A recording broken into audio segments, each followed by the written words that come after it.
Menurut Yesus nih ya, ketika dia datang kepada Bani Israel, Yesus meminta agar waspada kepada Bani Israel, waspada kepada ahli Taurat, waspada kepada orang Farisi. Kenapa? Karena di antara mereka ada yang kemudian tidak melakukan apa yang diperintahkan Tuhan melalui Nabi Musa. Nah, di dalam Matius 23, saya ingin Anda itu jujur.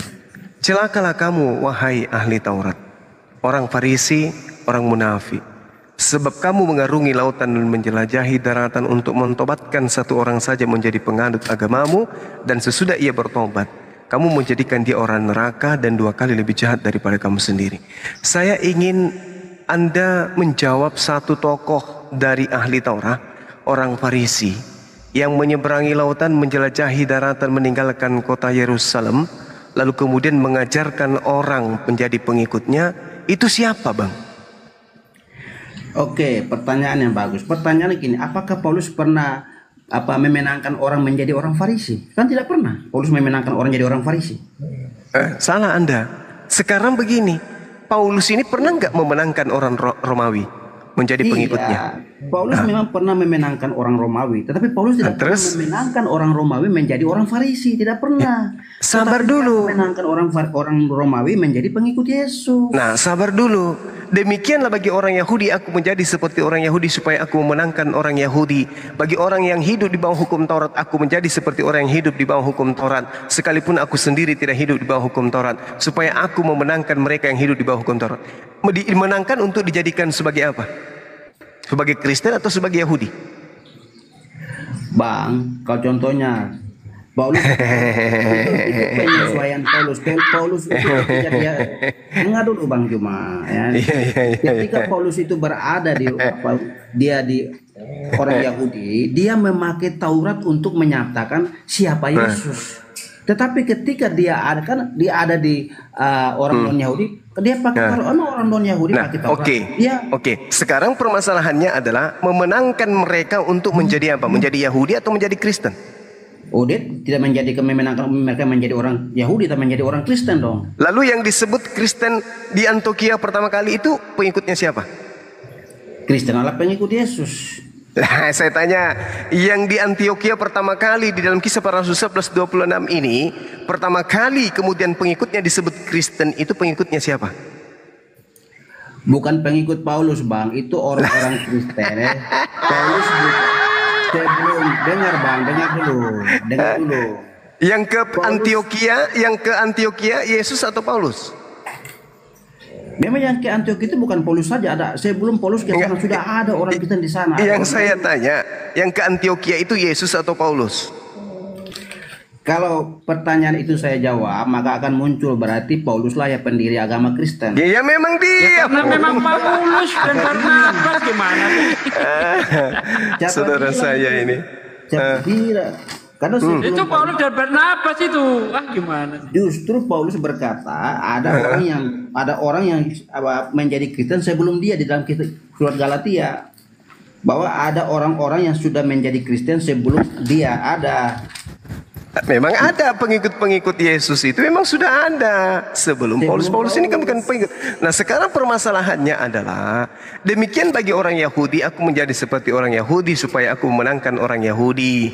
Pada orang yang hidup di bawah hukum Taurat, aku seperti orang yang hidup di bawah hukum Taurat, sekalipun aku sendiri tidak hidup di bawah hukum Taurat, supaya aku dapat memenangkan mereka dan hidup di bawah hukum Taurat. Memenangkan mereka untuk menjadi apa? Menjadi Yahudi atau menjadi Kristen? Menjadi Kristen dong. Menjadi Kristen. Menjadi Kristen. Nah, sekarang pengikut Yesus ini, Bani Israel ke-12 muridnya ini, apakah mereka hidup di bawah hukum Taurat atau bukan di bawah hukum Taurat? Mereka hidup di bawah hukum Kristus, bukan hukum Taurat. Loh. Di mana dalilnya bahwa ke-12 muridnya hidup di bawah hukum Kristus? Di mana? Mereka memang orang Yahudi, tetapi di mana dalilnya bahwa mereka hidup di bawah hukum Kristus? Itu di mana dalilnya? Di mana dalilnya orang ikut di bawah hukum Taurat? Di mana Petrus hidup di bawah? Petrus dia disunat, memang dia wajib dia orang Kristus, dia orang. Nah, berarti mereka hidup di bawah hukum Taurat. Kan begitu. Nah, sekarang coba Anda tunjukkan satu murid Yesus yang masuk ke gereja. Siapa? Abang sendiri ngerti nggak kata gereja itu apa sebenarnya?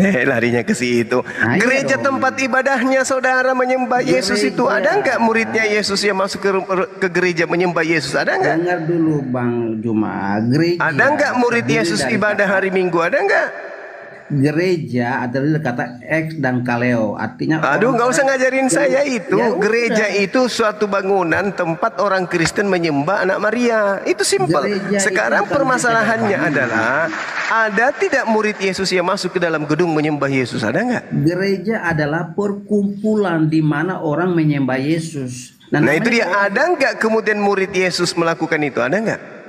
Saya masih jawab Bang. Namanya perkumpulan di mana orang menyembah Yesus, otomatis orang sudah banyak ya, orang bangun gedung lah. Nah, sekarang yang kutanya muridnya Yesus, bukan Kristen. Sekarang yang kutanya, ada tidak orang-orang yang tidak bersunat masuk ke tempat ibadahnya Yesus? Ada nggak? Para murid, 12 murid, mereka punya cara penginjilan. Mereka masuk di sinagoge hanya untuk menyatakan kebenaran siapa Yesus, ya, siapa Yesus. Dan kemudian ini pengajaran dilanjutkan oleh murid-murid. Jadi memang pada waktu fokus Coba Anda tunjukkan ketika Yesus masih ada di tengah-tengah murid-muridnya, siapa salah satu dari muridnya masuk ke sinagoge mengajar tentang Yesus? Siapa? Paulus salah satu. Lah, sejak kapan Paulus menjadi murid?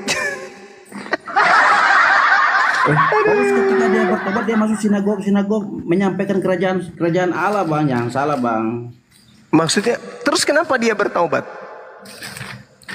Dia bertobat, tadinya itu dia adalah pembenci orang Kristen. Lo Dia pembenci orang Kristen. Mana ada orang Kristen dibenci oleh Paulus? Orang Kristen itu muncul setelah Paulus Dia ngajar. adalah pembunuh orang-orang yang mengikuti Yesus. Ah, yang mengikuti Yesus ini bukan Kristen. Mereka adalah murid, bukan Kata hamba. Kristen itu artinya pengikut Kristus. Pengikut bukan Kristus. Paulus. Kristus yang dimaksud di sini adalah Paulus. Kristen dari akar kata adalah Kristus. Pengikut Nah, Kristus, Paulus pengikut mengaku Paulus. sebagai Kristus dalam kitab saudara. Di mana Galatia. termasuk Kristus? Galatia 1 bab 11 nomor 1. Galatia 1 11 nomor 1. Oh, sebenarnya nomor 1. Ya.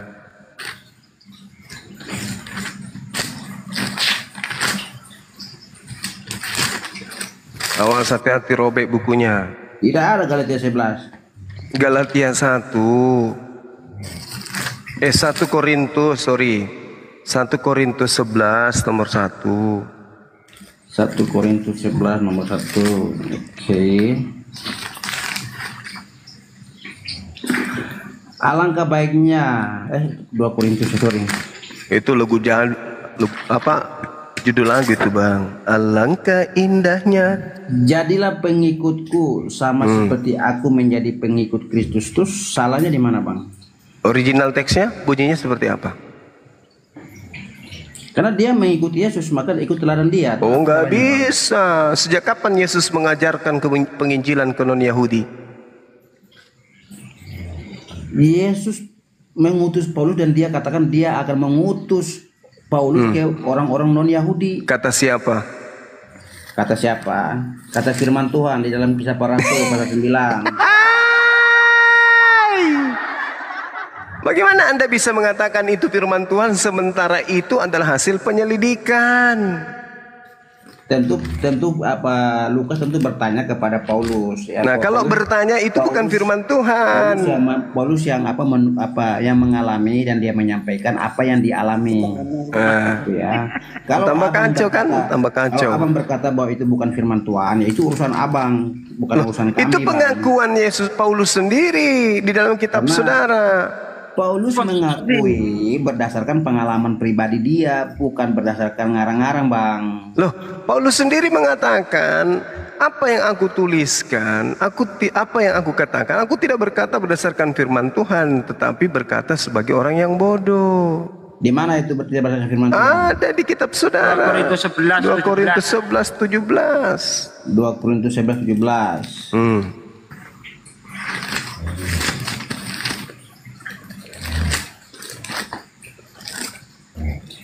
Dalam peraturan 2 Korintus saya bahas lagi. Sorry.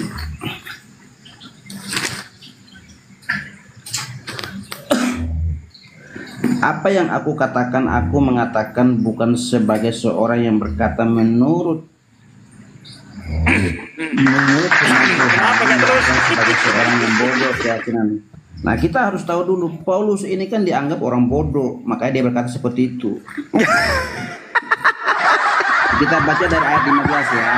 Jadi bukan hal yang ganjil jika pelayan-pelayan menyamar sebagai pelayan-pelayan kebenaran sesudah mereka setimpal dengan perbuatan mereka. Kuulangi lagi, janganlah hendak ada orang yang menganggap aku bodoh. Jadi orang-orang yang menganggap, jadi konteks ayat 17 ini konteksnya di ayat 16 Bang.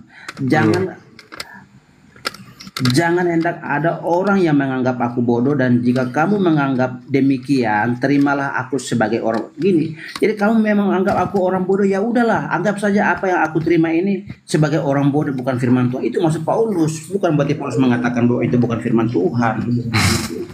Karena latar belakangnya karena orang sudah menganggap Paulus itu orang bodoh, makanya dia mengatakan ya udahlah, anggap saja orang bodoh, apa yang aku sampaikan itu karena kebodohanku. Berarti Anda mengakui Paulus itu nabi dong? Paulus rasul, bukan nabi. Loh, kalau dia bukan nabi, lalu tulisan-tulisannya itu apa? Dia rasul, bukan nabi, Bang. Enggak, pertanyaan saya, kalau dia bukan nabi, tulisan-tulisannya ini dari mana? Tulisan-tulisan ini tentu dari dorongan Roh Kudus, tentu juga dari pengalaman pribadinya bersama Yesus, dan Yesus mengutusnya. Berarti yang diceritakan ini, kalau dia bukan nabi, berarti yang diceritakan ini adalah pengalaman pribadi.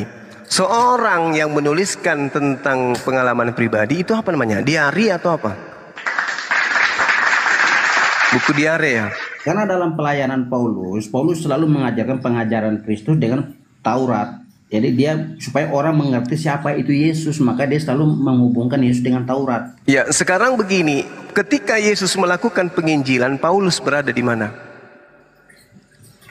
Ketika Yesus melakukan penginjilan, ya, Paulusnya di mana? Paulus belum bertobat. Paulus bertobatnya setelah Yesus. Nah, berarti apa yang dilakukan Yesus di tengah-tengah Bani Israel tidak dicatat oleh Paulus. Betul? Lalu cerita di kitabnya ini 14-13 kitab ini dari mana? Anda mengatakan pengalaman pribadi. Pengalaman di mana? Paulus bukan menulis. Bung, saya tanya dulu, Bung. Oke. Saya tanya dulu, Bung. Yesus kedatangan keduanya nanti kapan? Sudah datang atau belum? Kedatangan kedua kali belum. Nah, lalu yang kedatangan keberapa kalinya kepada Paulus? Itu bukan datang di akhir zaman, yang masuk jadi di kedatangan kedua itu kedatangan kan Yesus terangkat nih, Yesus terangkat ke langit. Kedatangan kedua kalinya nanti di akhir zaman, belum datang. Nah, terus yang datang kepada Paulus itu siapa? Kedatangan yang itu penampakan datang secara supranatural untuk mengutus. Dengan lihat itu tujuannya, Bang. Izinkan saya tertawa dulu. Dengar dulu, Bang. Dia menampakkan diri kepada Paulus. Berarti datang, sudah datang. Menampakkan diri kepada Paulus. Berarti sudah datang kan? Dan tujuannya apa? Tujuannya untuk mengutus Paulus, bukan. Berarti sudah datang kedua kalinya kan? Beda, Bang. Bukan tujuannya untuk menghakimi dunia. Saudaraku, kedatangan Yesus yang kedua kalinya nanti di akhir zaman, kata saudara, naiklah dia. Berarti nggak datang-datang. Namanya penampakan diri itu tidak. Berarti dia datang. Berarti kedatangan yang kedua kalinya itu kepada Paulus. Kenapa nggak kiamat? Itu menurut Abang. Itu kan menurut Abang. Saudara saya ini gimana sih? Anda mengatakan kedatangan kedua, ingat dulu, kedatangan yang kedua itu kedatangan untuk mengakhiri sejarah dunia, ya. Terus kedatangan yang kepada Paulus ini kedatangan keberapa? Datang kepada Paulus ini dia hanya menampakkan diri kepada Paulus secara pribadi. Pada saat dia menampakkan diri itu dia datang atau hanya halusinasinya Paulus?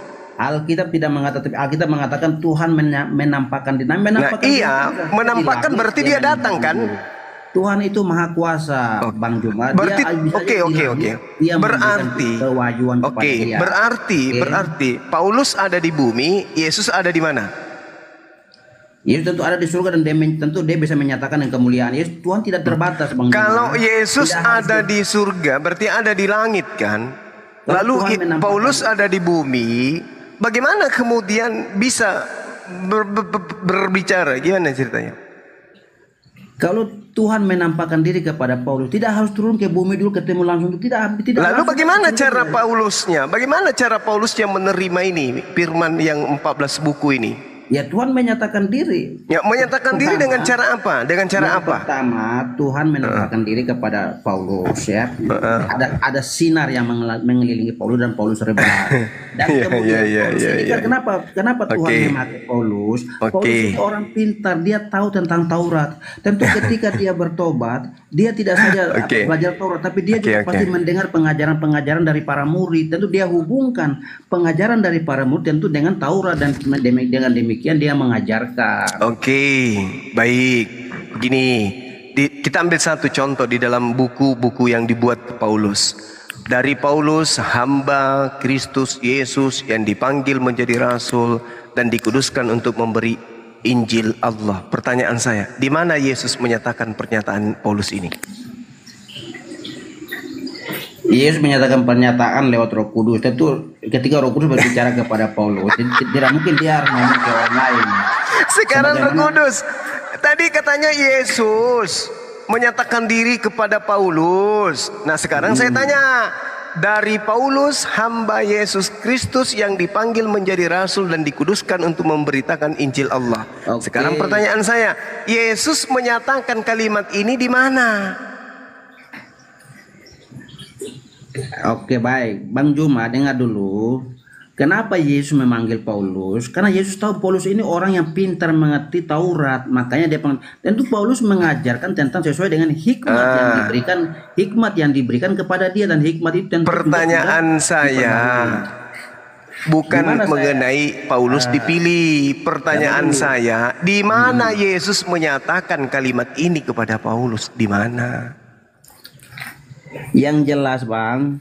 Kok jelas pula masih kabur ini? Alkitab tidak mengatakan ayat itu di mana.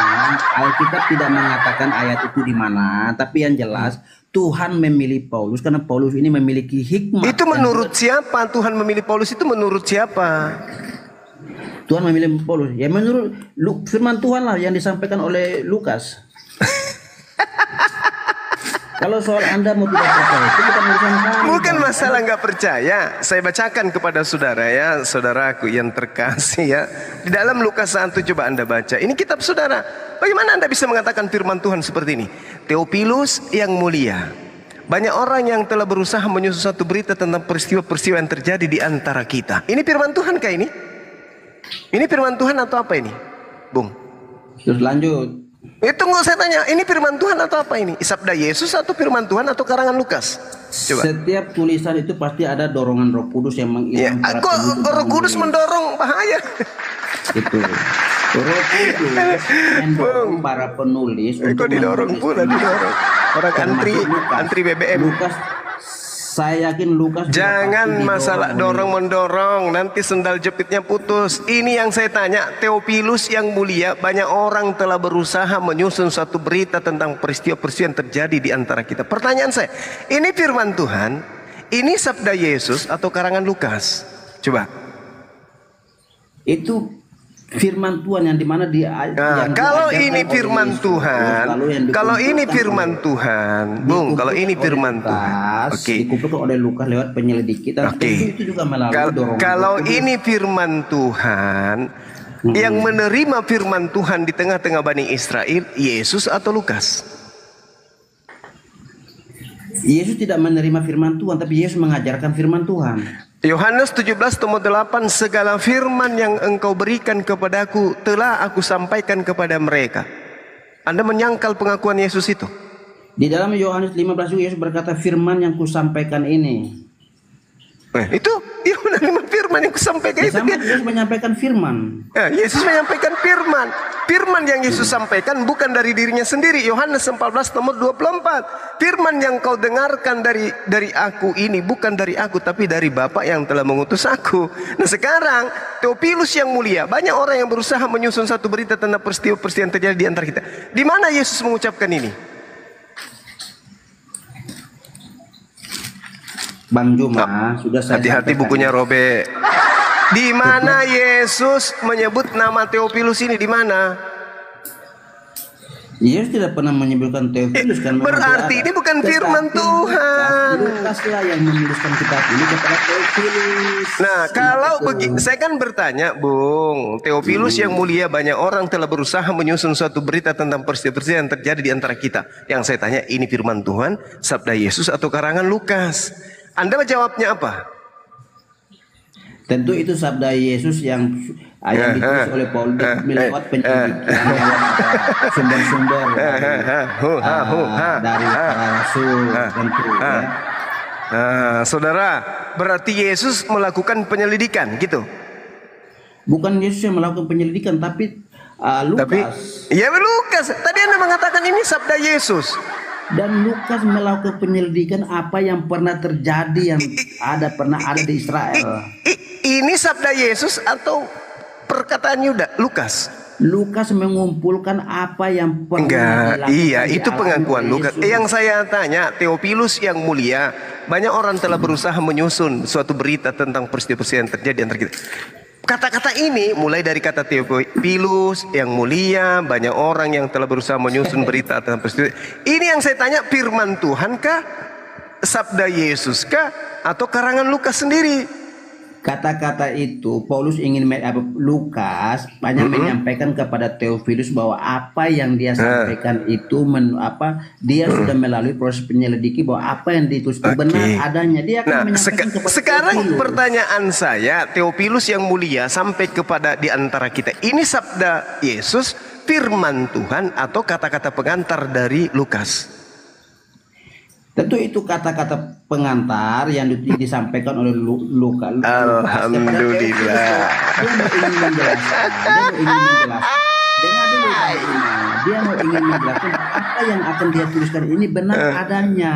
Iya, berarti Lukas 1 ini bukan firman Tuhan, betul? Disebut Alkitab ini firman Tuhan karena setiap penulis itu karena didorong oleh Roh Kudus sehingga disebut sebagai firman Tuhan. Coba Anda tunjukkan di mana? Coba Anda tunjukkan di mana Roh Kudus datang kepada Lukas. Di mana tertulis itu? Silakan. Saya tunggu 4 jam. Roh itu tidak terlihat, Bang. Masa Enggak. tidak bisa dilihat? Dari mana Anda tahu Roh Kudus mendorong Lukas? Yang sampai Lukas didorong sendalnya putus. Di mana? Anda cuma berasumsi berarti. Di dalam kitab Petrus berapa? Rasul Petrus berkata bahwa setiap para nabi dan para penulis menuliskan berdasarkan itu para nabi. Sekarang Lukas nabi enggak? Lukas dia penulis kitab. Nabi tidak. Yang dipakai oleh Tuhan. Nabi bukan. Nabi atau tidak, tetapi dia dipakai oleh Tuhan untuk menuliskan kitab tentang apa. Di mana dalilnya Lukas dipakai oleh Tuhan? Di mana dalilnya?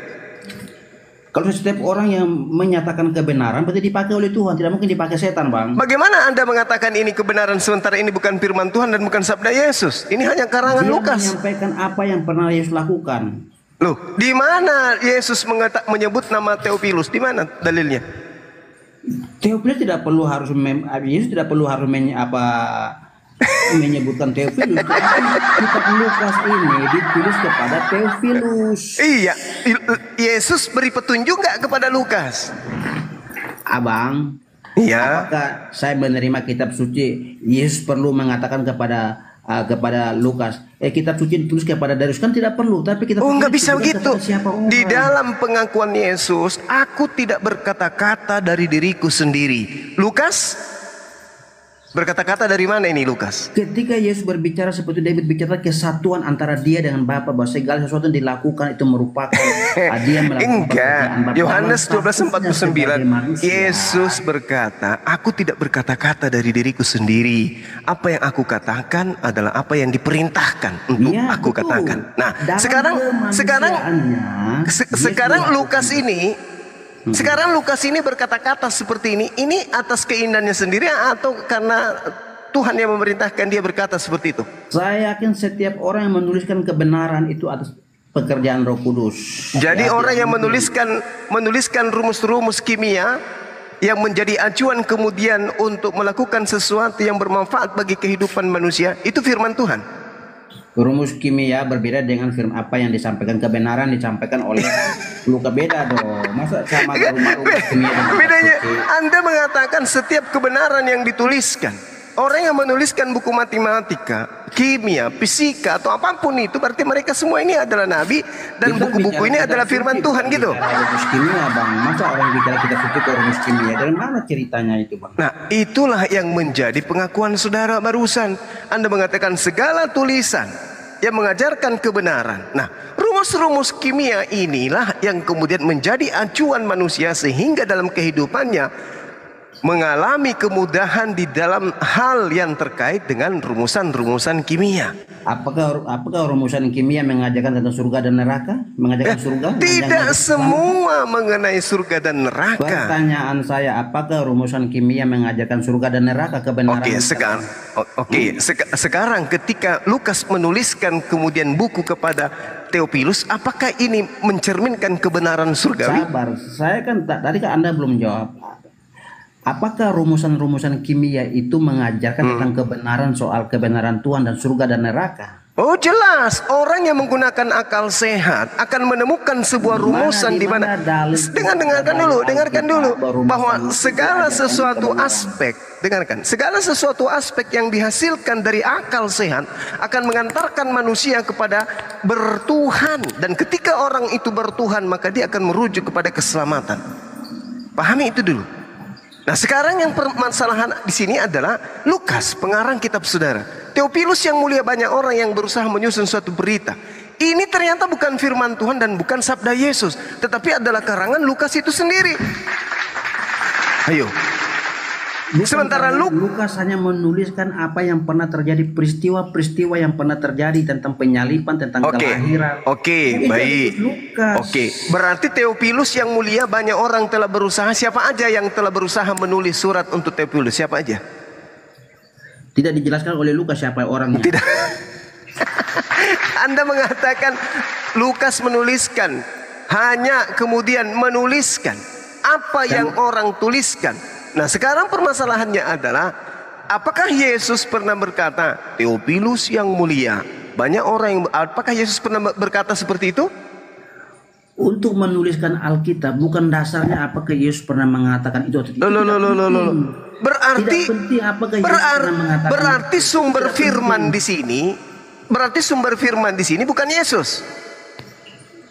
Sumber firman adalah Yesus sendiri. Yesus itulah firman. Kalau begitu Yesuslah yang berkata Theophilus yang mulia. Mana buktinya Yesus berkata demikian?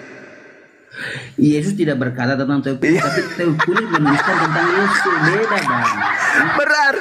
Berarti Lukas ini wartawan tentang Yesus. Berarti Lukas ini wartawan. Jangan dibalik, Bang. Berarti Yesus ini Lukas ini wartawan. Bukan wartawan, tetapi kalau dia bukan wartawan, berarti tulisannya ini apa? Sudah clear, dia berkata bahwa aku menuliskan tentang peristiwa apa? Peristiwa kelahiran, peristiwa kehidupan, kematian. Itulah yang dia tuliskan ini dari hasil pewahyuan atau hasil penyelidikan? Tentu dia bertanya kepada para murid dong. Orang-orang saya tanya, yang dituliskan Lukas ini hasil pewahyuan atau hasil penyelidikan? Hasil penyelidikan, tapi juga didorong oleh Pastor Kudus. Tidak mungkin seseorang berbicara atas nama Tuhan tanpa ada dorongan Roh Kudus untuk berbicara itu. Beda ya. Berarti Lukas menuliskan hasil penyelidikan. Orang yang menuliskan hasil penyelidikan itu namanya wartahan. Oke, ya itu kan menurut Anda. Loh, kok menurut saya kan lucu saudara saya ini. Tidak pernah menuliskan Lukas itu wartawan, tapi dia melakukan penyelidikan. Dengarkan saya, ketika ada oknum penulis, pembawa kabar, sebelum menginformasikan kabarnya, tulisannya, dia melakukan penyelidikan pada suatu peristiwa, maka orang yang menuliskan itu disebut reporter, disebut sebagai penyiar, disebut sebagai wartawan. Betul? Ya, betul menurut Anda. Loh, kalau menurut saudara salah? Menurut saya, Lukas bukan seorang wartawan, tapi dia penulis Injil. Titik. Ya, dia menuliskan berdasarkan pewahyuan atau penyelidikan? Dia ditulis tentu juga dia penyelidiki, tapi ada juga dorongan kuasa Roh Kudus. Ya itu aja terus dorongan-dorongan. Putus sendalnya Lukas nanti. Keinginan sendiri. Setiap tulisan-tulisan yang menyangkut firman Di mana tertulis? Di mana tertulis?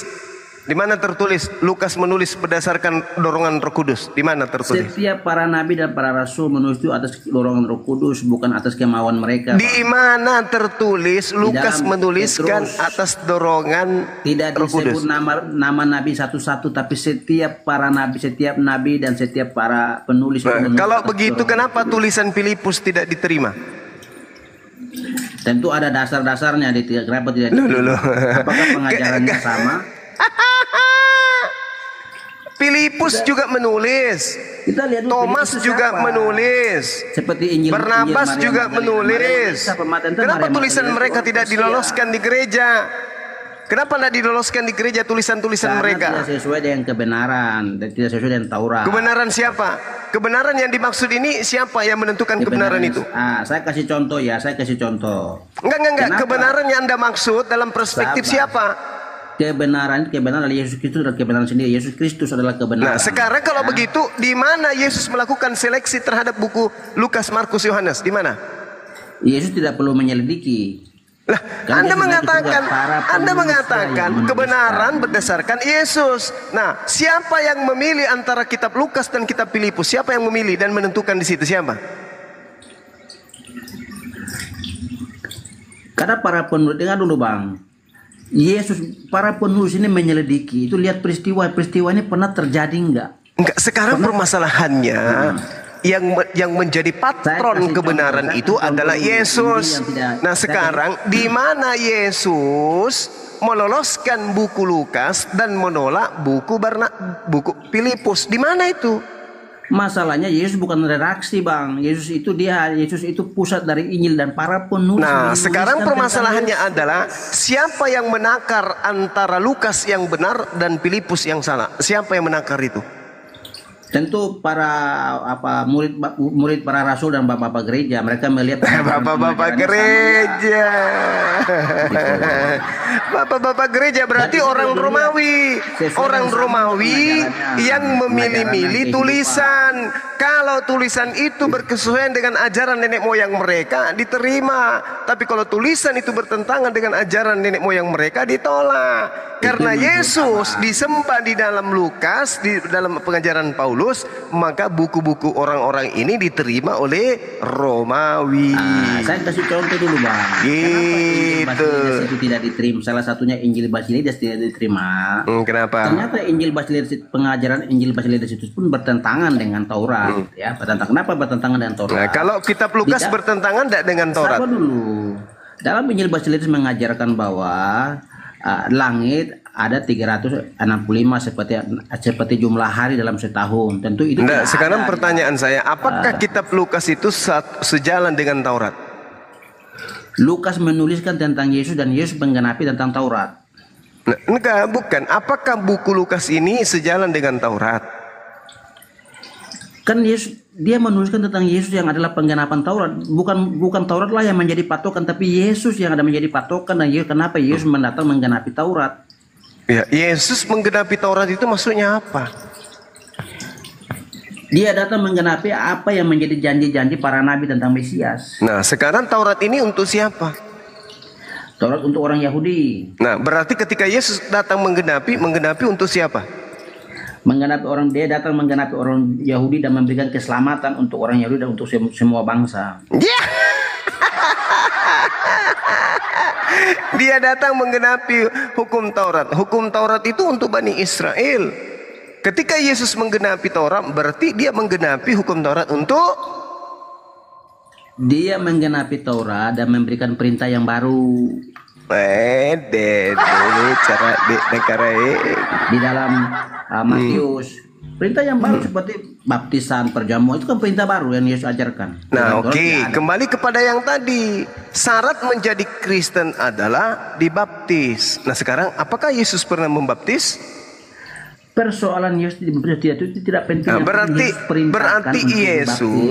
berarti Yesus tidak pernah mengkristenkan. Oh tidak. Loh, saya tanya, oke. Saya tanya kepada saudara. Saya tanya kepada saudara. Syarat menjadi Kristen apa? Gini bang, ya. Enggak, jawab dulu dong. Apa? Yang pertama, terima Yesus sebagai Tuhan dan Juru Selamat. Nah, caranya diterima, bertobat dan terima Yesus sebagai Tuhan dan Juru Selamat. Kemudian caranya dibaptis. Nah, dibaptis. Sekarang pertanyaan saya, ada tidak Yesus membaptis satu manusia pun? Tidak ada di dalam. Tidak ada.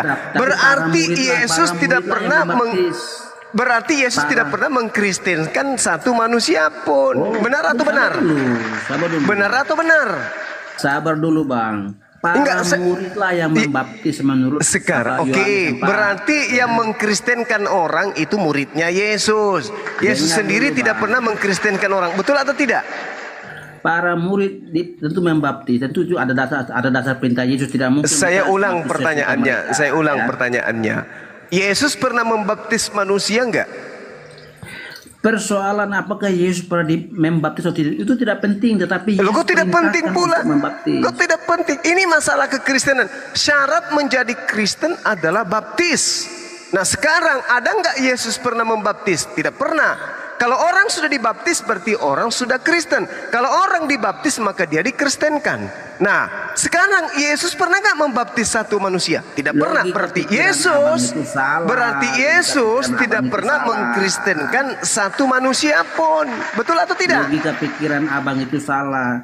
Saya ulang. Apakah Yesus pernah membaptis atau tidak? Tetapi apakah orang pernah dibaptis? Yesus itu perintah untuk membaptis. Ya. Kalau Anda mengatakan Yesus memerintahkan, itu bukan terletak pada apakah Yesus pernah dibaptis atau tidak. Baik. Itu dasarnya. Baik. Sekarang begini. Anda menuduh Yesus memerintahkan membaptis, betul? Ya, Yohanes 28 ayat 19. 18 19. Matius 28 bukan Yohanes 28. Ya. Nah, sekarang begini. Sekarang begini. Yesus Anda katakan memerintahkan membaptis. Ya. Gitu ya? Nah, ya. Berarti Yesus memerintahkan mengkristenkan orang, betul? Yesus hanya berkata membaptis, dia tidak berkata mengkristenkan orang, tapi menjadikan muridnya. Loh. Syarat menjadi Kristen tadi apa? Kristen itu adalah pengikut Yesus. Syaratnya menjadi Kristen apa? Baptis. Syaratnya dia bertobat dan percaya sebagai Tuhan dan Juru Selamat, lalu dibaptis. Dibaptis. Oke. Nah, sekarang ada nggak Yesus pernah membaptis? Syarat menjadi Kristen itu bukan soal Yesus pernah dibaptis atau tidak. Enggak, ini bukan masalah Kristen. Saya tanya, Yesus ini pernah nggak membaptis? Pikiran yang salah, Bang. Enggak, saya tanya. Kristen itu bukan dasarnya apakah Yesus pernah dibaptis atau tidak. Itu apa pikiran seperti itu, Bang? Saya tanya, Yesus ini pernah nggak membaptis? Masalahnya untuk menjadi pengikut Yesus bukan persoalannya apakah Yesus pernah membaptis atau tidak, tapi justru Yesus perintahkan untuk membaptis, syaratnya harus dibaptis. Saya kan sudah mengakui tadi untuk bahwa Yesus mengajarkan untuk membaptis. Yesus sendiri pernah membaptis tidak? Yesus tidak membaptis, tetapi untuk menjadi Kristen Yesus tidak pernah kemudian tidak pernah kemudian membaptis. Berarti abang dengar dulu, abang jangan muter-muter. Yesus pernah dibaptis, clear ya, Yesus pernah dibaptis. Nah, sekarang ketika murid-muridnya membaptis. Kalau murid-muridnya membaptis, tentu atas perintah Yesus, tidak mungkin atas inisiatif mereka. Baik. Jokowi membangun jalan tol. Apakah Jokowi pernah membangun jalan tol? Tentu itu atas dasar perintah dan program Jokowi. Baik. Nah, sekarang begini, ketika Yesus kemudian dibaptis di Sungai Yordan, apakah dia menyembah 3 Tuhan? Bagaimana? Ketika Yesus dibaptis di Sungai Yordan, apakah dia menyembah 3 Tuhan? Di situ tidak dikatakan dia menyembah 3 Tuhan. Pada saat Yesus dibaptis, Roh Kudus turun seperti burung merpati. Dan Ya. ada suara di langit, inilah anakku yang kukasih. kepadanya Apakah lah aku Yesus menganggap burung merpati di situ adalah pernyataan Tuhan? 3 pribadi di situ. Oke, apakah Yesus mengajarkan bahwa Roh Kudus yang datang di Sungai Yordan itu Tuhan? Bukan Roh Kudus, bukan Yesus memang Roh Kudus itu turun seperti burung merpati. Roh Kudus itu adalah pribadi, adalah sang ilah itu sendiri. Kata siapa? Dia ada Roh Kudus, ada Roh Allah itu sendiri. Kata siapa? Di dalam firman Tuhan Yesaya 60 ayat 11 dan 63 ayat 10 dan 11. Roh Kudus Yesaya berapa? Yesaya 63 ayat 10 dan 11. Nah, apa yang dimaksud di sana? Roh Kudus adalah roh dari Allah yang adalah Allah itu sendiri. Aduh. Kalau dia roh Allah, Yesus juga berkata di dalam Yohanes 4 ayat 24 bahwa Allah itu adalah roh. Dan Yesaya 63 ayat 10 dan 11 bahwa Roh Kudus adalah rohnya Allah, rohnya Adonai Elohim, berarti adalah Allah itu sendiri. Ya, kalau kemudian Roh Kudus disebut sebagai roh Allah, air samudra ini air Allah atau bukan? Tidak ada di dalam Alkitab air Allah. Enggak, Air maksudnya itu hanya wadah yang dipakai untuk tunggu. Bumi ini bumi Allah atau bukan? Tidak ada disebut bumi Allah. Mana ada bumi Jadi Allah? bumi ini bumi siapa? Bumi yang diciptakan oleh Allah, bukan bumi Allah. Nah, kalau dikatakan roh Allah, berarti Anda mengatakan bahwa roh itu adalah Allah gitu? Rohnya Allah. Ya, rohnya Allah. Berarti Anda mengatakan bahwa Tuhan itu, Allah itu adalah makhluk gitu? Rohnya Allah berarti satu entitas dalam diri adalah Allah itu sendiri. Maksudnya Anda ingin mengatakan bahwa Allah ini adalah makhluk yang punya roh gitu? Bukan makhluk yang punya roh, roh Allah itu adalah roh. Nah, kalau Allah itu adalah roh, berarti Allah yang Anda maksud di sini adalah makhluk. Itu bahasa manusia ditujukan bahwa roh yang ada yang berbicara kepada Yesaya itu adalah Allah itu sendiri. Sekarang saya tanya, roh adalah? Bukan roh adalah Allah, tapi Allah adalah roh. Iya, saya tanya dulu, roh terlepas siapapun yang Anda katakan. Sekarang roh ini adalah, roh adalah. Jangan bilang roh adalah apa? Allah adalah roh, jangan dibalik. Tunggu, jangan dulu bawa-bawa Allah di sini. Saya tanya dulu, roh itu apa? Roh itu apa? Roh itu subjeknya apa dulu? Ya, Kan roh ada itu roh manusia, ada roh enggak, jangan bawa roh manusia. Jangan bawa roh manusia. Sekarang secara umum, secara umum dulu, roh ini adalah ya roh. Apa tentu punya definisi. Roh adalah, roh itu sesuatu yang tidak terlihat tapi bisa dialami dan dirasakan. Roh adalah ruah. Roh adalah roh maksudnya apa, Bang? Ya, roh ini apa? Yang tadi saya sampaikan kita bicara Roh Kudus, bukan roh adalah apa? Saya tanya, Anda kan mengatakan Tuhan Anda adalah roh. Nah, sekarang roh adalah Tuhan adalah roh, bukan roh adalah Allah. Tuhan adalah roh. Masa roh Iya, adalah Tuhan Allah? adalah roh. Menurut saudara, Tuhan adalah roh. Oke. Kalau kita bertanya roh adalah, berarti roh apa? Roh manusia atau roh apa yang enggak, dimaksud? Anda kan mengatakan Tuhan adalah roh. Saya tanya, roh ini adalah? Tidak ada roh ini adalah, tidak ada. Loh. Coba Anda buka di Google. Roh adalah? Tidak ada itu kata roh ada. Saya hanya konteks.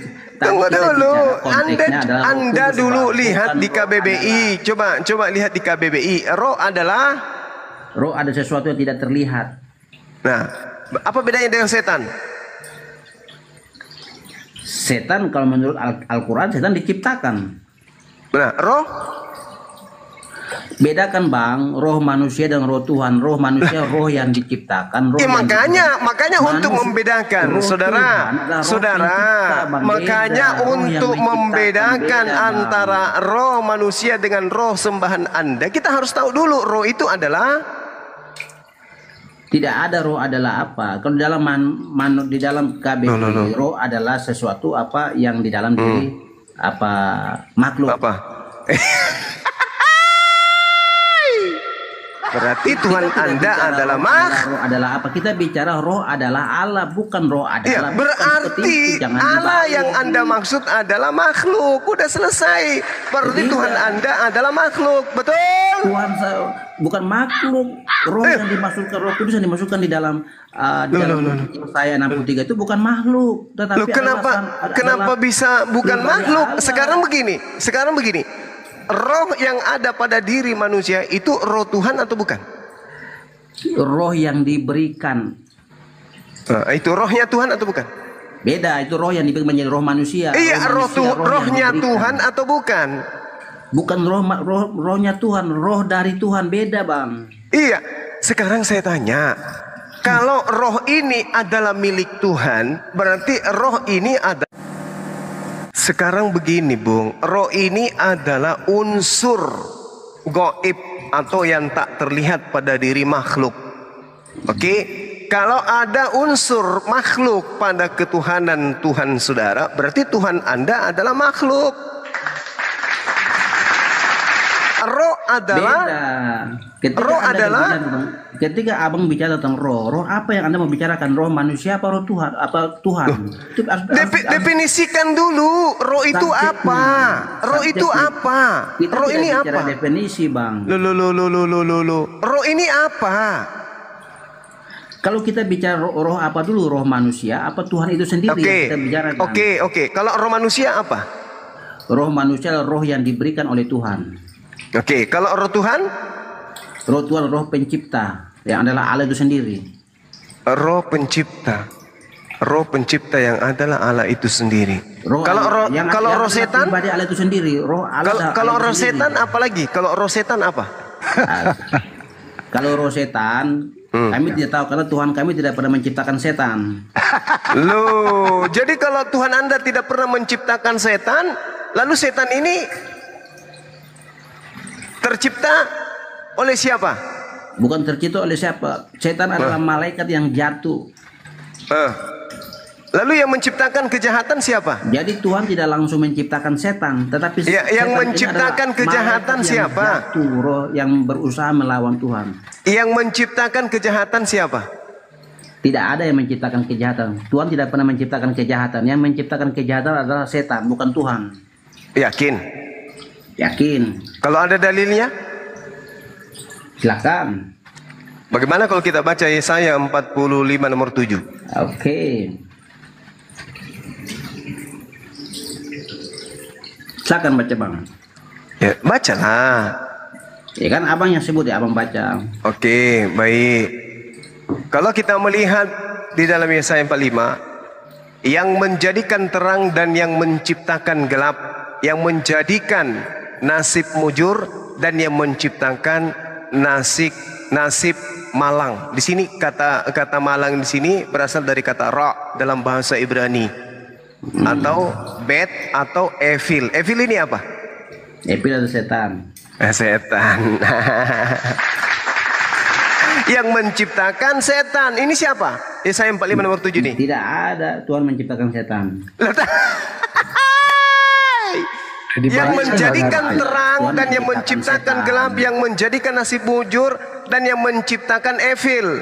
Akulah Tuhan yang menciptakan semuanya ini. Ini dalil. Tidak ada Tuhan menciptakan setan itu bang. Lalu ini apa ini dalil kitab setan saudara ini apa? Kuasa iblis itu adalah iblis yang jatuh. Ya, iblis yang jatuh. Ya, ini dikatakan akulah Tuhan. Akulah Tuhan, Ani Elohim atau Ani Yodhe Fafi, yang membuat asa, yang mengadakan atau yang menciptakan atau yang membuat. Apalagi Kaul, semuanya ini dalam bahasa Ibrani-nya adalah El atau Le. Ini gimana ceritanya? Jadi Tuhan yang menciptakan. Ini dalil, Bung. Saya tidak mengada-ngada. Segala sesuatu telah dijadikan oleh Dia. Anda percaya enggak itu? Tidak. Oke, kita baca dalilnya Yohanes 1 nomor 1, Yohanes 1 nomor 3. Segala sesuatu dijadikan oleh Dia. Ini iblis itu sesuatu atau tidak?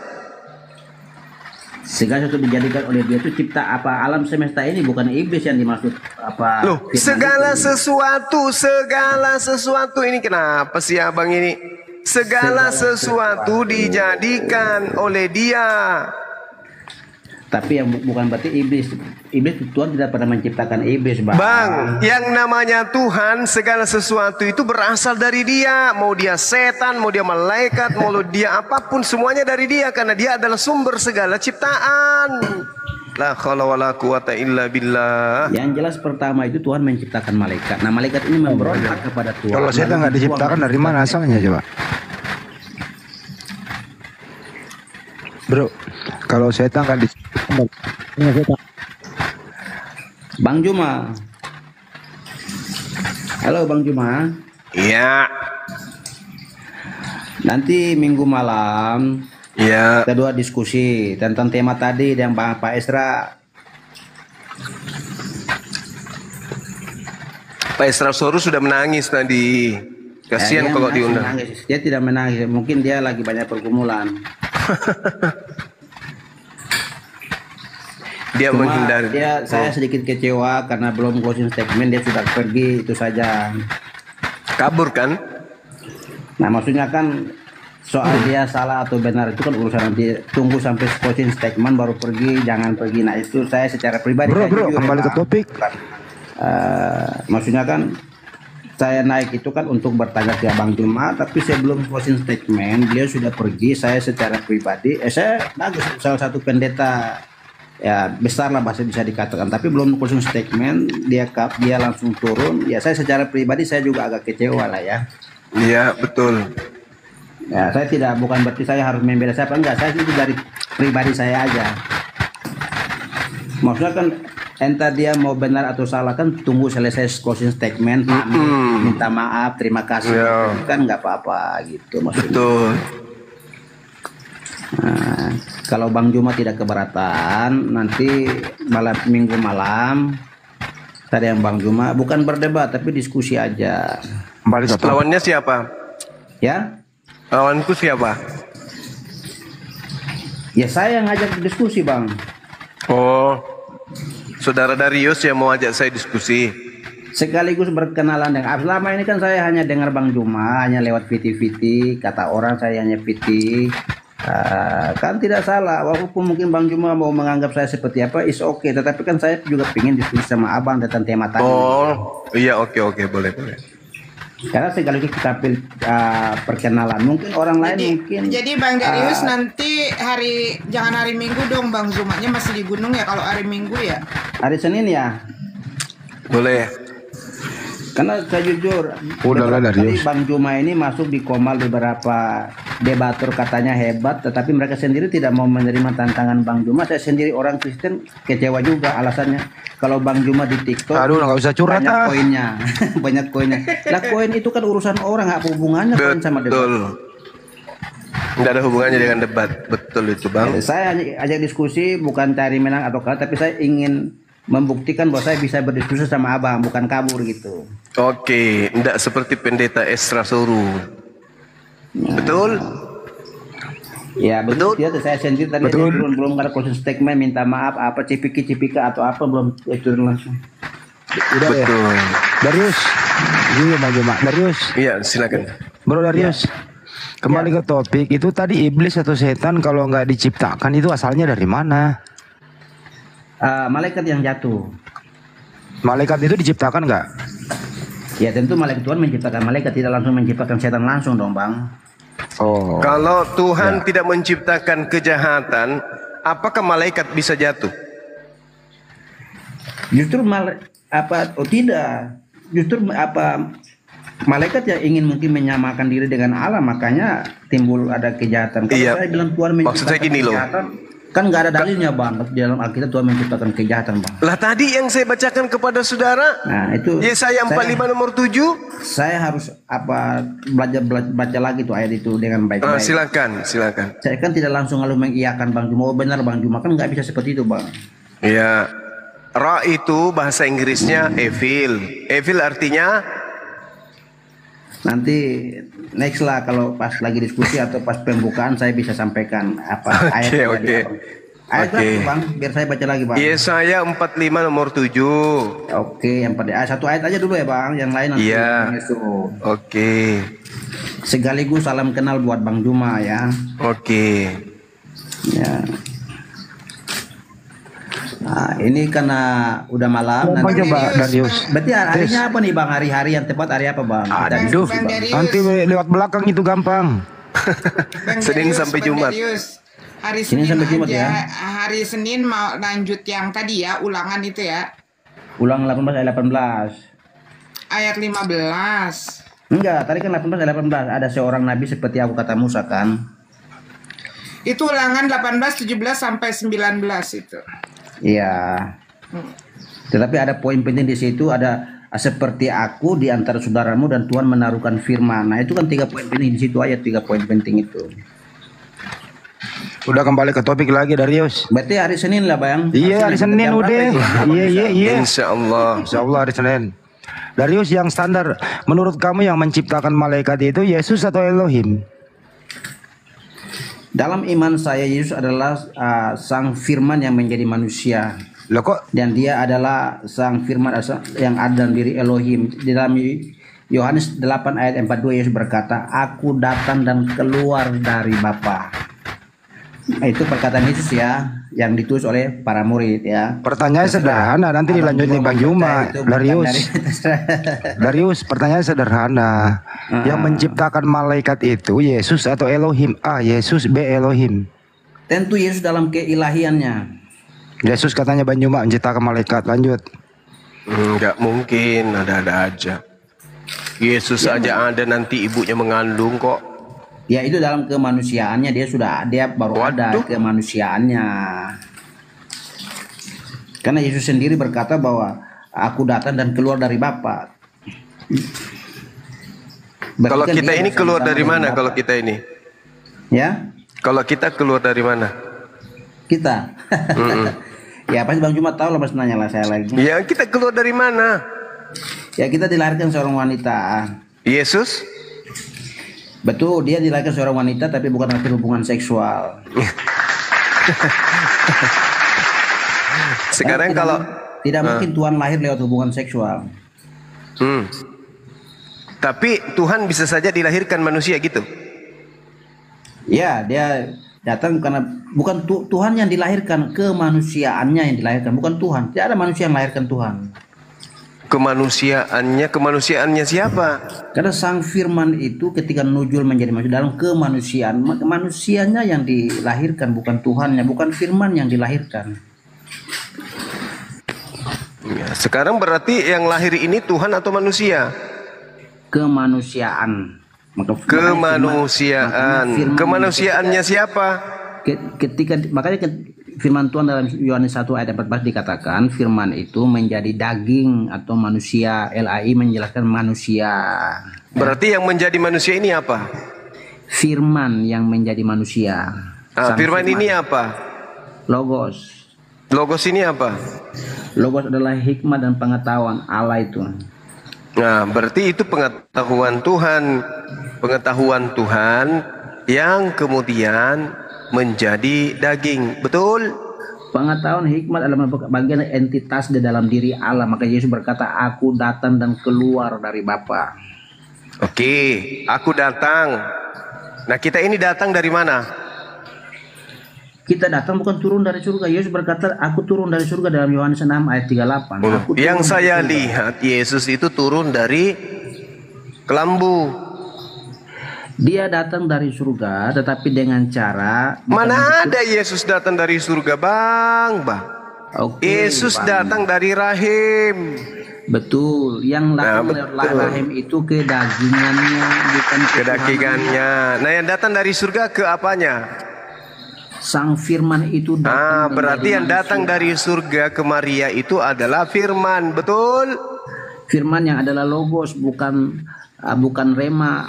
Nah, sekarang yang datang kepada Maria apa? Yesus atau firman?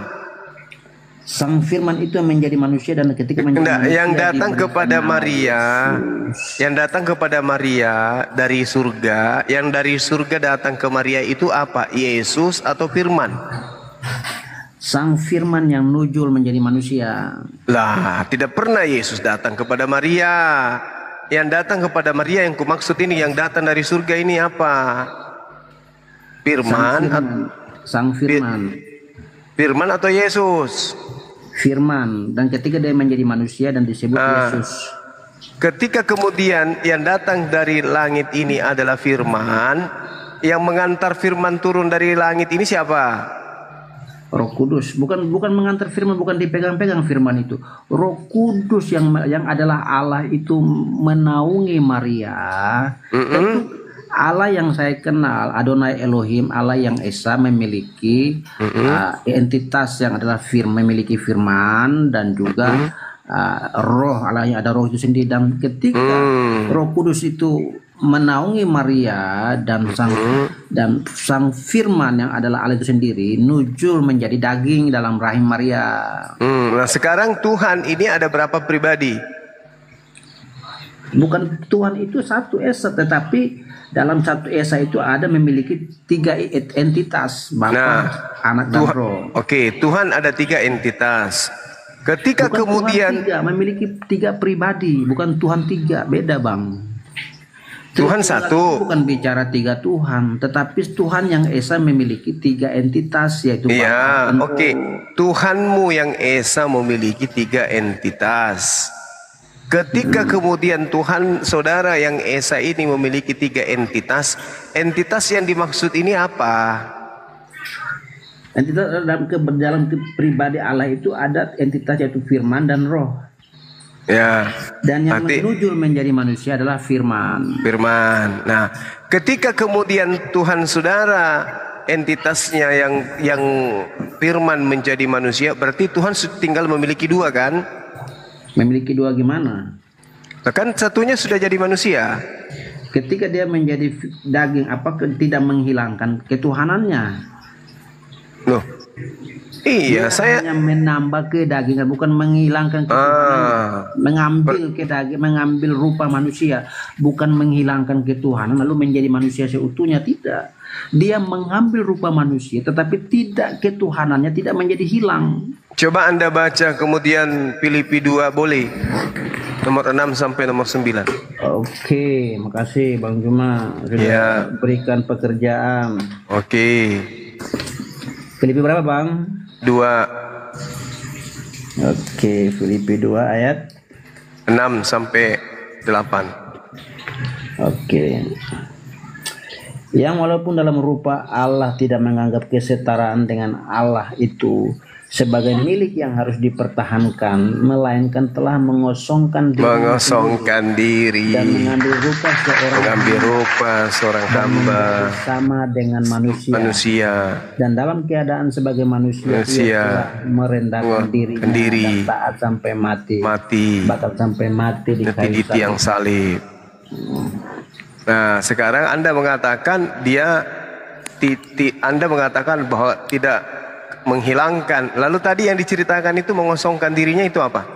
Dia mengambil rupa manusia, artinya mengosongkan, artinya merendahkan diri dan mengambil rupa manusia. Kata kosong ini maksudnya apa? Kata kosong bukan berarti menjadi tiada. Kata kosong itu hanya bahasa saja. Itu sebuah bahasa. Ya hanya bahasa saja. Kan sudah jelas dikatakan mengambil rupa seorang manusia. Terus? Nah, ketika sebuah kitab suci dibakar, apakah firmannya hilang? Kan enggak, bukunya yang dibakar, firmannya enggak bisa hilang. Demikian ketika firman itu menjadi nusul menjadi manusia, apakah langsung hilang entitasnya sebagai Tuhan? Kalian enggak. Mengosongkan diri itu maksudnya apa? Mengosongkan diri artinya menanggalkan kemuliaannya, bukan menanggalkan kemuliaannya. Menanggalkan, melepaskan toh? Melepaskan bukan berarti tidak ada, bukan hilang. Lalu dia mengambil rupa manusia. Iya. Dia menambahkan diri dengan mengambil kedagingan manusia, daging manusia, bukan dia tidak mempertahankan. Dia tidak mempertahankan ketuhanannya, melainkan meniadakan dia meniadakan dirinya sendiri dan mengambil rupa seorang hamba. Ini jelas ini. Kitab saudara mengatakan meniadakan, mengosongkan. kenosis artinya dia mengambil, menambahkan gambar, menambahkan kedagingan, bukan menghilangkan Tuhannya lalu dia menjadi daging lalu dia tidak meniadakan. Keno meniadakan, dia meniadakan kemudian ketuhanan dirinya. Ya, berarti itu kan eksegese abang. Lah keno itu apa artinya? Kenosis artinya apa? Dia mengambil rupa manusia, mengosongkan diri, meniadakan dirinya, menanggalkan kemuliaan, ya, bukan jangan Anda tambah. Bukan berarti menghilangkan, bukan, tidak menghilangkan, menanggalkan berarti ada, bukan menghilangkan, Bang.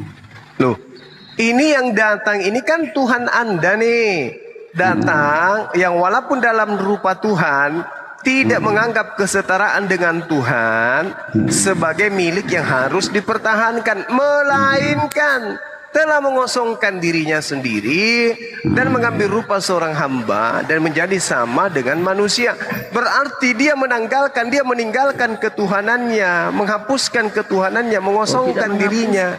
Tidak menghilangkan, tetapi menanggalkan. Bukan berarti menghilangkan kemuliaan. Dia mengambil rupa manusia, bukan berarti menghilangkan firman itu, bukan menghilangkan ketuhanan itu. Itu kan dalam pemahaman abang. Ini apa? Dia tidak mempertahankan. Tidak mempertahankan artinya dia tidak semena-mena mempertahankan kemuliaan, tapi dia menanggalkan, tapi tidak menghilangkan. Dia menanggal. Ketika saya mau masuk, contohnya ketika saya mau masuk rumah, saya tanggalkan sandal di luar, apakah hilang? Kan nggak ada, saya buang. Itu sandal dengan Anda beda. Ini paham, Bang. Enggak, beda dong. Yang walaupun dalam ketuhanan rupa Tuhan tidak menganggap kesetaraan dengan Tuhan itu sebagai milik yang harus dipertahankan. Melainkan itu kan eksegese abang gitu kan, bisa aja. Saya tidak bisa menyalahkan itu. Ini eksegesis atau bunyi dalil yang mengatakan itu? Yang mengosongkan itu lalu ditafsirkan. Kosongkan artinya apa? Loh, dia tidak mempertahankan. Astagfirullahaladzim. Tapi kan tidak menghilangkan. Lah, dia mengosongkan dan tidak mempertahankan. Mengosongkan artinya menanggalkan kemuliaannya. Dia tidak. Lalu kemuliaannya itu kemana? Tidak dijelaskan kemana. Yang penting dia datang ke dunia, dia nuzul menjadi manusia. Tidak dijelaskan kemana. Sudah manusia. Tidak ada lagi kemuliaannya karena dia sudah mengosongkan diri. Mengosongkan diri bukan berarti dia hilang, beda, Bang. Tidak menghilang memang, tapi Tuhan Anda menjadi bukan Tuhan. Setelah dia kemudian menjadi manusia, maka pada saat itu dia bukan Tuhan. Betul? Itu menurut abang. Loh, dia mengosongkan diri. Ya Allah ya Karim. Tidak mempertahankan ketuhanannya. Kalau dia tidak mempertahankan ketuhanannya, berarti dia bukan Tuhan lagi, betul? Saya bilang dia bukan Tuhan. Orang malaikat ini telah lahir bagimu juru selamat, itu Tuhan di kota Daud. Bagaimana sih dalil ini? Yang walaupun dalam rupa ketuhanan tidak menganggap kesetaraan dengan Tuhan sebagai milik yang harus dipertahankan. Nah, sekarang pertanyaan saya, apakah Tuhan Anda mempertahankan ketuhanannya? Maksudnya dari ayat itu, Bang, itu kan eksegese apa? Nah, ayat itu begini dalam pemahaman saya, ya, dalam pemahaman kebanyakan Kristen, bahwa ayat itu tidak mengatakan menghilangkan ketuhanannya, tetapi dia menanggalkan, bukan hilang. Bung, dia tidak mempertahankan. Oke. Maksudnya apa ini? Mempertahankan artinya apa? Dia tidak membawa kemuliaan keilahian itu datang dan dalam kemuliaan, tapi dia datang menjadi manusia, itu maksudnya. Nah, sekarang kalau dia mempertahankan ketuhanannya, dia datang tidak harus melalui rahim Maria, tapi dia datang dengan penuh kemuliaan, itu maksudnya. Ketika Tuhan Anda yang satu ini mengosongkan diri dan tidak mempertahankan ketuhanannya, pertanyaan saya, ketuhanannya sekarang di mana pada saat dia menjadi manusia? Ketuhanannya di mana? Itu kan bukan semacam barang ya kita taruh di mana pun, seperti itu cara ininya. Loh, Tuhan Anda adalah Tuhan, datang ke atas muka bumi, tidak mempertahankan ketuhanannya, melainkan mengosongkan diri menjadi pribadi baru, yaitu manusia. Sekarang kalau Anda masih mengatakan dia masih Tuhan, Tuhan yang Anda maksud ini yang mana lagi? Dia kan sudah jadi manusia. Yang jelas ketika Yesus menjadi manusia, bukan berarti keilahiannya menjadi hilang. Lalu pertanyaan, di mana keilahiannya? Tuhan Anda ada berapa? Tuhan Anda ada berapa? Ya, Allah itu satu dan memiliki dua entitas. Tuhan Anda satu. Ketika Tuhan Anda tidak mempertahankan ketuhanannya, melainkan mengosongkan dirinya menjadi manusia, siapa yang menjadi Tuhan pada saat itu? Yang menjadi nusur itu firman Tuhan. Ya Firman Allah ya Karim. menjadi manusia. Ya Allah ya Karim. Dia Sekarang Tuhan itu Maha Hadir. ketika Tuhan Anda mengosongkan dirinya dan menjadi manusia, siapa yang Tuhan pada saat itu? Siapa yang Tuhan tetap ada kan, dalam Tuhan itu ada tiga entitas. Ya, sekarang Tuhan di situ siapa lagi setelah Tuhan yang satu ini? Tuhan, dia tetap Tuhan, tidak. Ya Allah ya Karim. Yang walaupun dalam rupa Tuhan tidak menganggap kesetaraan dengan Tuhan sebagai milik yang harus dipertahankan, melainkan telah mengosongkan diri. Pertanyaan saya, ketika Tuhan Anda tidak mempertahankan ketuhanannya, tetapi menjadi manusia, yang menjadi Tuhan pada saat itu siapa? Tuhan itu tentu ada Adonai Elohim, dan Adonai Elohim itu memiliki tiga entitas, Sang Firman, Bapa, Firman, dan Roh, dan yang menyusul menjadi manusia yang adalah Firman itu. Pusing saya. Ya emang pusing bang, kan tidak bisa dipukul pakai logika bang. Berarti ini tidak masuk akal toh? Ya, memang tidak masuk akal, memang ada Tuhan masuk akal. Tuhan masuk akal betul, itu bukan Tuhan, Tuhan masuk akal bang. Oke, bagus. Berarti Tuhan Anda tidak masuk akal. Iya, Tuhan tidak masuk akal kan, Tuhan terlalu besar, melampaui akal bang. Melampaui akal. Tapi ini melampaui akal enggak ini ketika kemudian ada Tuhan menjadi manusia? Karena melampaui akal maka Bang Juma pusing. Kalau masuk akal kan Bang Juma nggak pusing. Loh, ini Tuhan Anda menjadi manusia, betul atau tidak? Ya dia menjadi manusia, itu salahnya. Ya udah. Nah sekarang ketika Tuhan Anda menjadi manusia, yang menjadi Tuhan pada saat dia menjadi manusia itu siapa? Yang menjadi manusia itu kan Sang Firman. La haula wala manusia. Jadi Tuhan Anda ada tiga. Tuhan tetap satu, tidak ada Allah itu. Nah, satu, Tuhan tetap satu. Ketika Tuhan Anda menjadi manusia yang satu ini, yang menjadi Tuhan pada saat itu siapa? Ya Tuhan tetap Tuhan, mana ada Tuhan satu. Ya Tuhan, tetapi yang menjadi manusia adalah Sang Firman itu, tetap Tuhan itu tidak hilang. Apa maksudnya ini? Tuhan itu satu bang. Ketika firman-Nya itu nujul menjadi manusia, ya Tuhan nggak hilang, tetap ada. Yang berarti firman ini bukan Tuhan kan? Itu ada entitas bagian dalam Tuhan. Iya, berarti Tuhan Anda ini yang firman ini bukan Tuhan, bukan? Sang Firman menjadi manusia. Sang Firman dengan firman sama enggak? Entitas dari Tuhan itu sendiri. Sang Firman dengan firman sama enggak? Firman adalah bagian dari adalah entitas di dalam diri Allah yang Esa. Oke. Ketika firman yang ada pada diri Tuhan kemudian menjadi manusia, maka firman ini menjadi manusia. Lalu menerima firman dari siapa? Menerima firman. Ya. Jadi adalah firman itu sendiri, menerima firman dari setelah siapa? dia menerima firman dari mana? Dia tidak menerima firman dari mana-mana. Dia adalah firman itu sendiri.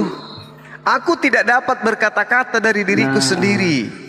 Itu tidak bicara dua Tuhan, itu bicara sebuah hakikat, sehakikat, bukan bicara dua Tuhan, Bang. Sekarang Yesus berkata, aku tidak berkata-kata dari diriku sendiri. Iya. Kenapa bisa demikian? Yesus berbicara dalam konteks sebagai hubungan dia anak dan Bapa. Itu dalam kacau. Dia sedang menyatakan yang menjadi manusia katanya Sang Firman. Betul. Yesus menyatakan kesatuan antara dia dan Bapa. Yang menyatakan, Anda mengatakan yang menjadi manusia kan Sang Firman. Oke. Kalau Sang Firman menjadi manusia, sekarang sumber firmannya siapa? Dia adalah Sang Firman itu sendiri. Lalu kenapa dia tidak bisa berkata-kata dari dirinya sendiri? Siapa bilang dia tidak bisa berkata-kata? Yohanes 12 nomor 49. Itu dia menyatakan kesatuan antara dia dan Bapa. Yohanes 12:49.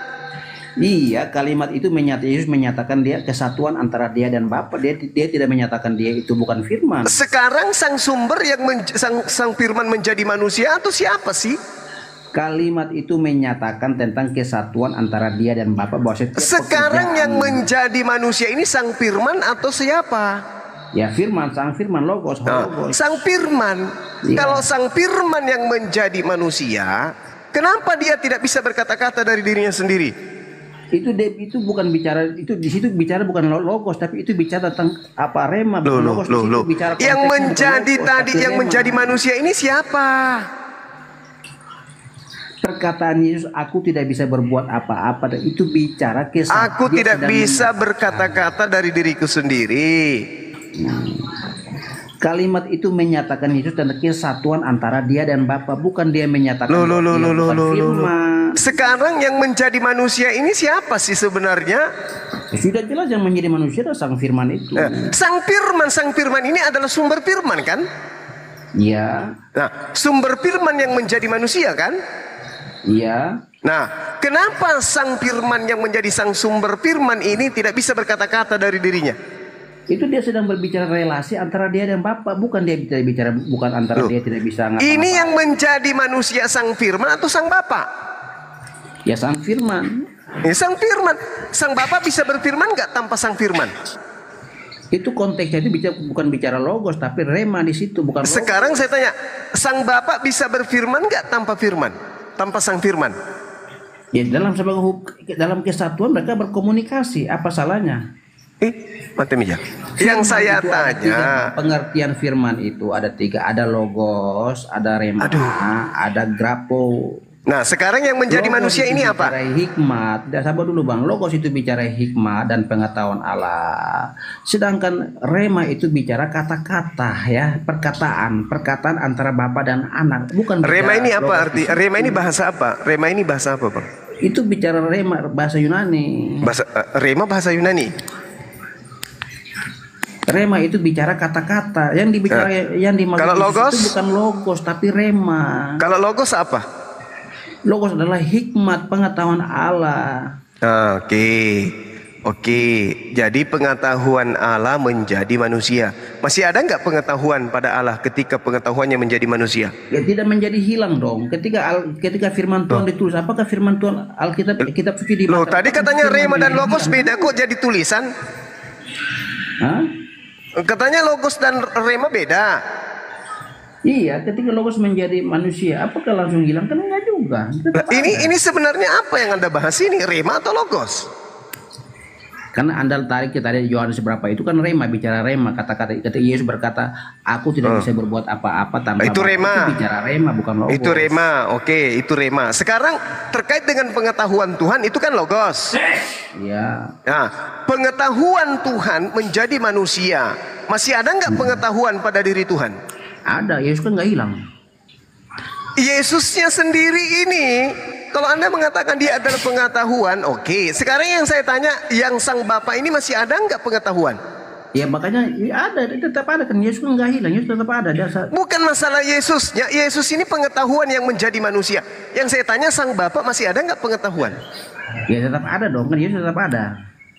Astagfirullahaladzim. Selain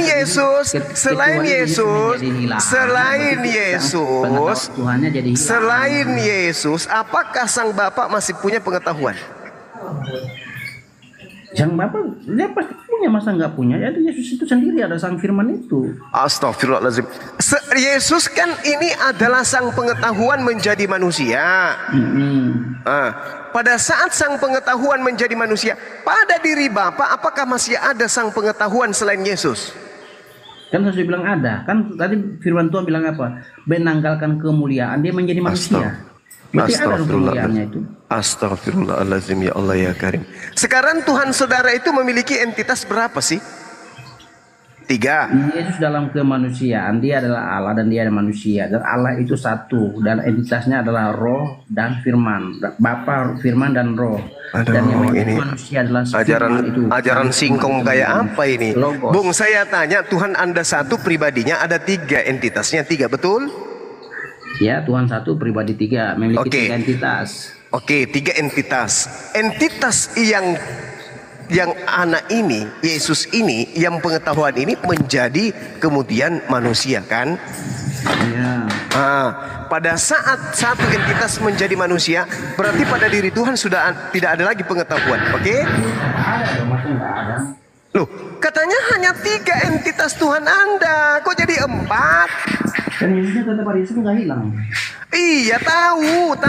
Yesus ada di bumi.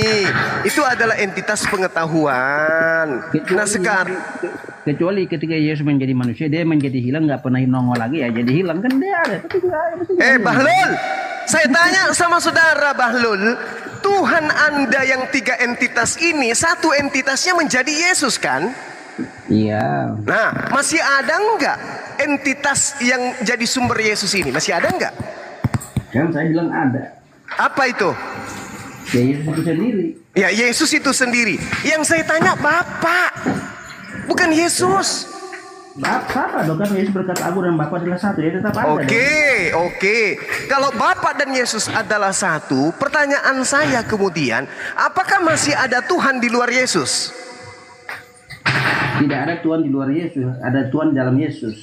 Oke, tidak ada Tuhan di luar Yesus. Di luar Yesus tidak ada Tuhan di dalam Yesus. Ada Oke, Tuhan. berarti Karena ketika Elohim. Yesus dalam kandungan Maria nggak ada lagi Tuhan di luar kan? Tuhan itu bukan barang yang dimasukkan. Bahlul, Yesus itu barang, Bahlul. Manusia jahil kayak begini mau aja saya berdiskusi. Ya Allah ya Karim, Anda mengatakan Tuhan, ketika Tuhan Anda menjadi manusia tak ada lagi Tuhan di luarnya, betul? Tuhan Anda dibungkus rahim, apakah ada Tuhan di luar dari rahim? Yesus itu bukan barang, jadi Tuhan dimasukkan di dalam perut, di luar nggak ada. Bukan seperti Tuhan itu maha hadir kok. Masa sih? Lah yang menjadi daging ini apa? Monyet. Ya firman. Dasar Bahlul, udah turun, kamu nggak layak diskusi, kamu nggak berakal, gila kau itu. Udah host, turunkan monyet ini, turunkan. Nggak layak dia berdiskusi, makasih, hanya Bang, putar-putar. monyetnya. Nggak ada. Terima kasih buat monyet Bahlul kayak kau penyembah Yudas, siap. pemakan Manusia, tai ayam. makasih. Udah turun monyet, turun. Kau turun sendiri, nggak layak kau berdiskusi. Turun monyet, kau ke gereja makan tainya pendeta, kau binatang. Nggak berakal. Tuhannya 3, Tuhannya 1. Jadi manusia apa? Tuhan. Lalu masih ada nggak Tuhan? Nggak ada lagi Tuhan di luar. Ketika Tuhan Anda dalam rahim manusia, masih ada nggak Tuhan di luar? Masih ada. Dasar bikin banyak dosa aja kau. Assalamualaikum warahmatullahi wabarakatuh, para guru semuanya, Bang. Waalaikumsalam. Waalaikumsalam. Disabar-sabarin. Kupikir orang berakal, ternyata kita diskusi sama monyet. Tuhanku 1, entitasnya 3. Oke. Entitas yang menjadi manusia apa? Pengetahuan, ide. Oke. Pada saat pengetahuan Tuhanmu menjadi manusia, masih ada kepengetahuan pada dirinya? Ya masih ada. Siapa? Yesus. Bahlul. Dasar kebanyakan makan daging babi, otaknya tertutup kemudian. Lalu ditanya, ketika Tuhanmu ini menjadi manusia, apakah masih ada Tuhan di luar? Gak ada lagi, karena dia adalah aku di dalam Bapa, Bapa di dalam aku. Apakah Yesus ini ketika menjadi Tuhan, di luar Yesus masih ada Tuhan? Tak ada. Kenapa bisa? Karena Bapa di dalam aku di dalam Bapa. Oke, berarti ada lagi Tuhan, karena sudah menjadi manusia. Ketika Tuhan Anda masuk ke dalam rahim, masih ada nggak Tuhan di luar? Masih ada. Iya. Ada nggak Tuhan di luar Yesus? Nggak ada. Ketika Yesus masuk ke dalam rahim ibunya, apakah Tuhan masih ada di luar? Masih ada. Apa sih ini? Ya inilah kalau anak orang dipaksakan jadi Tuhan. Pusing saya. Ya Anda pasti pusing, kata dia. Iya pastilah pusing, Wong. Saya mengajak Anda menjadi waras, Anda mengajak saya menjadi gila. Saya tidak bisa gila karena saya waras. Anda tidak bisa waras karena Anda gila. Memang susah.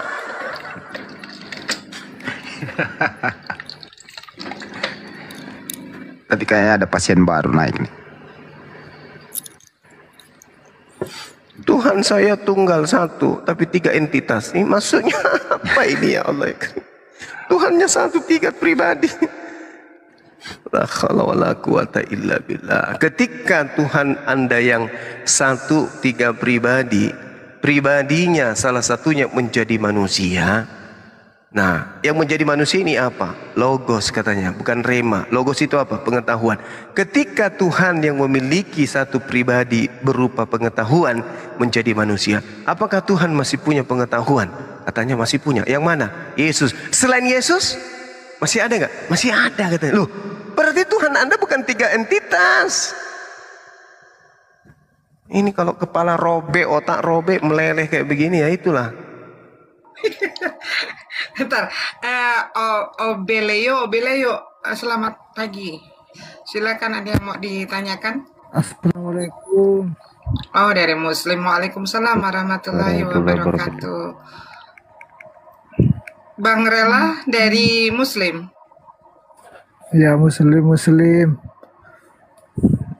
Janganlah engkau berdebat kepada ahli kitab kecuali dengan cara yang baik, kecuali terhadap orang-orang zalim di antara mereka. Ini orang zalim yang tadi tuh. Tuhan Anda berapa? 1, tapi 3 entitas. Oke. Entitas yang 3 ini menjadi manusia. Masih adakah Tuhan di luar? Nggak ada. Loh, yang 2 kemana? Katanya 3 entitas. 3-tiganya menjadi manusia. Kucluk. Saudara siapa namanya tadi itu? Ambo apa ya? Namanya siapa tadi? Ambo Lamar Rupa. Saudara Darius, kalau Anda masih mendengarkan saya, mulai besok ketika Anda masuk ke warung untuk makan, misalnya Anda pesan nasi, nasinya ada di piring, yang Anda telan piringnya ya, jangan nasinya. Ya. Sama seperti bom-bom gitu. Makan 3 ngaku 1. Sakit kepala saya hadapi orang-orang jahil. Astagfirullah. Manusia-manusia jahil kayak begini nih. Sebenarnya mereka yang ngajarin siapa ya kayak gitu ya? Pak Kudus katanya Bang Andi. Oke Bang Handi, kita tutup dulu yang di YouTube Bang Handi. Iya. Pusing saya ini. Cari bodrek dulu. Bodrek campur masako. Sakit kepala buat kakiku. Ngeri.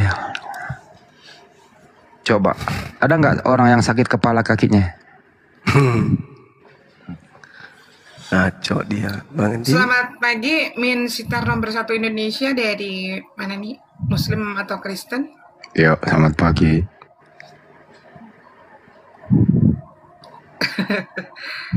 Bang Min Sitar.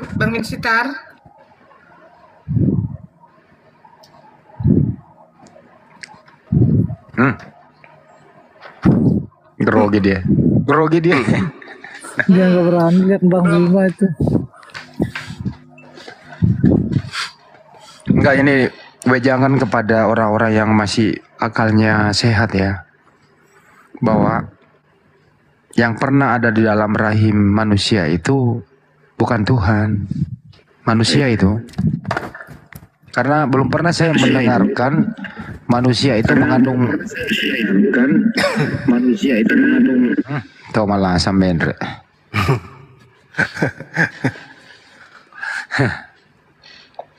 Yang jelas yang pernah dikandung seorang perempuan pasti anaknya manusia. Itu aja lo. Lu lurusin dulu deh akal lu deh. Karena kalau Tuhan masuk ke dalam kandungan, di luar kandungan nggak ada Tuhan. Jadi 9 bulan Tuhan ngontrol alam semesta dalam kandungan. Karena Tuhan cuma satu. Coba lu pikir-pikir deh tuh. Kecuali Tuhan 3, 2, Tuhan 1 masuk ke rahim, yang di luar masih ada 2. Kalau untuk Jodi itu ya, yang Triteos itu iya. Berarti ada Tuhan di dalam kandungan, di luar masih ada 2. Dia jujur mengatakan Tuhannya 3, lebih baik begitu. Iya, iya. Jujur, Yang dua kita nggak jagain. ketawa, kita nggak ketawa ya, kita maklum karena kepercayaan orang, iman orang nggak boleh dipaksa. Tapi kayak tadi ini 3 Tuhannya, tapi 1 makan 3 ngaku 1 kan maling namanya. Ketika dikatakan Tuhannya masuk ke dalam rahim, masih ada Tuhannya di luar, tapi 1 tadi ya. Gimana ceritanya orang dalam rahim kok? Ini Bang Aspal dari Muslim atau Kristen, Bang? Aspal Bang halus Aspal. Aspal halus. dari Buton itu. Kenapa Oh, bisa aspal tahu? halus Oten. Ya, Silakan ada yang mau ditanyakan. penghasil aspal kan Buton.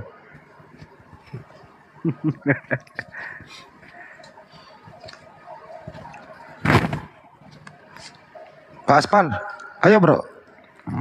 Ada yang tidak ingin ditanyakan?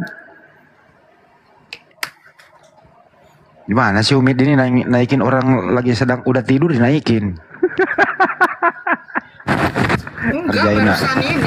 barusan minta ini gabung. Oh. Satu lagi tadi topik menarik itu. Bahwa syarat menjadi Kristen dibaptis, kan gitu. Kalau belum dibaptis berarti belum bisa jadi Kristen. Syarat itu loh ya. Baptis adalah pengakuan bahwa Yesus itu Tuhan. Nah, kenapa Yesus nggak pernah membaptis orang? Satu ya. Kenapa Yesus dibaptis? Nah, apakah Yesus dengan manusia sekarang dibaptis sama tujuannya? Pusing mereka. Sabar kombo. Ada lagi. Tuhanmu berapa? 1. Ketika Tuhanmu 1 ini masuk ke dalam rahim manusia, apakah masih ada Tuhanmu di luar? Masih ada.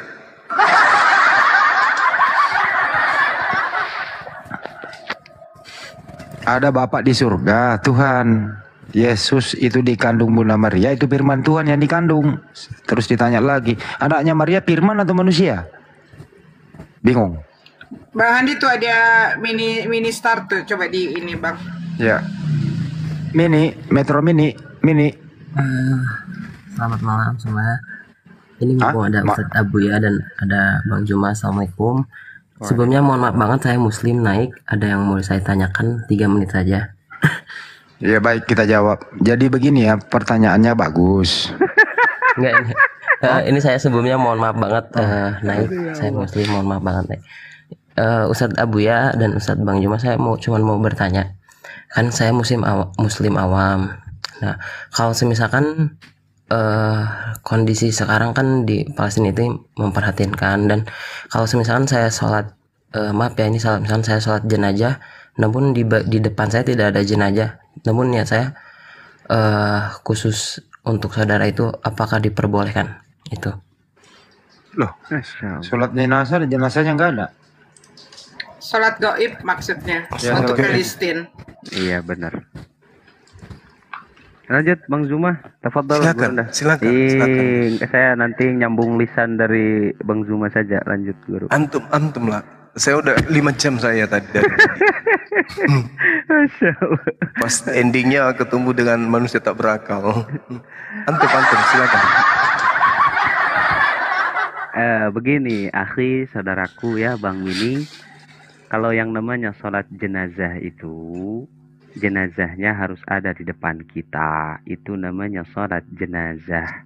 Dan hukumnya fardu kifayah. Ketika satu kampung itu tidak ada yang melaksanakan sholat jenazah, maka satu kampung itu dosa semuanya. Tetapi ketika ada salah satu dari kampung itu yang sudah menyolati jenazah, maka satu kampung tidak kena dosa, sebab sudah digugurkan oleh yang mengerjakan tersebut. Itulah fardu kifayah.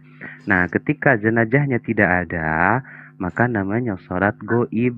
Cuman misalkan antum ini takziah ya kepada orang yang sudah meninggal, terus jenazahnya sudah dikuburkan, maka diperbolehkan dalam mazhab Imam Syafi'i.